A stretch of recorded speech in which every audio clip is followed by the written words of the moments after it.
Catella, we do a lot of listings of property companies onto the Swedish stock market and different markets. But this year we actually listed a property company called NP3, and the interesting thing about that, talking about the regions, is the focus of this property company, NP3, in Sweden was to buy properties in the north from Stockholm, not Stockholm and above, and that's cities like Luleå, and much smaller cities. But the interesting thing about this property company and its actual target was the sort of properties, office properties, etc., that are in these smaller cities that are between the price range of, say, 5 billion to 20 billion euro. And I think what's interesting about that is a foreign investor is not going to get out of bed for that lot size. It's too small. And it's a little bit too big for your mum and dad type investor in those small markets. And why I'm bringing this up is because I shamelessly want to talk about one of our successful projects. No, that's not what. The most interesting thing about it is that it was 6 times oversubscribed. So there's a huge amount of activity at the moment on the listed market, and the capital that can be raised from that front is interesting. We've been asked to pitch to one of the very large companies who's looking at divesting $1 billion, etc., etc. There's a number of moves happening in the listed sector.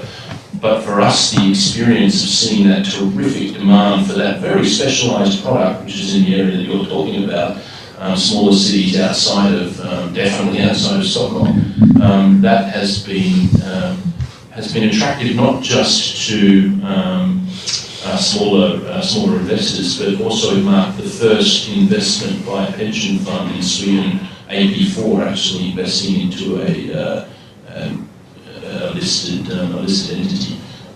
So that's been quite interesting. There's been a whole surge of listings of new real estate companies to the Swedish Stock Exchange, and I think one obvious reason is that all real estate companies trade at a premium. So the real estate, you take a piece of real estate that's worth 100, you put it on the stock exchange, it's worth 110 or 120.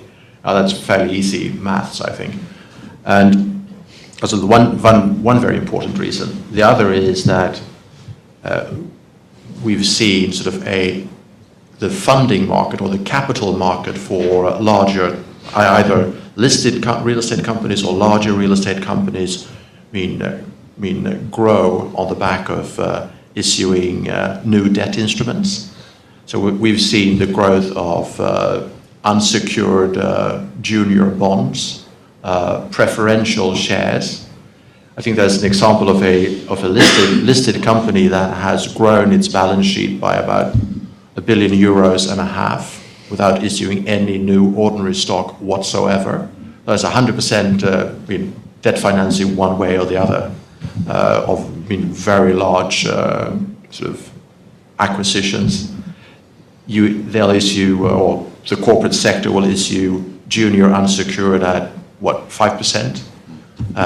The bank funding is readily available, and you pay 2.5%. So you get 100% debt financing at a weighted cost of capital at, say, 4%, so you can buy almost anything and it's accretive. Another example is we had a mandate from Doughty Hanson under, and this is public, it's on their webpage, so I can talk about it. But it was 70 million odd euro buildings in Gothenburg, tenanted by Volvo. And what we did at Catella is actually created, Doughty Hanson wanted to exit, and what we did at Catella is we actually created a new company called Torslanda that would acquire those assets. And why that's interesting, it's not that big a deal, but what's interesting about it is we used our wealth management network. We have a wealth management team within Sweden and has multiple offices around Sweden, and we used that network to actually go out and attract capital for this new company. And we had 150 investors. We went out, looked for, through our own network. 99% of them said they wanted to have a piece of that. That's mum and dads around Sweden that are looking to have an exposure to real estate in Sweden. We were actually oversubscribed 2 times on that, so we could do that, we could cookie cutter that time and time again. There's just a terrific desire, not just for pension funds, but the public in general for real estate, and why not? I mean, look at the interest rates, it's the place to be at the moment. And I think that's what's driving, when you look at these graphs that Marcelo was putting earlier, that's what's driving these fantastic returns since 07. Each of those 4 markets, Norway, Denmark, Sweden, Finland, are having record years. So it's the right time at the moment.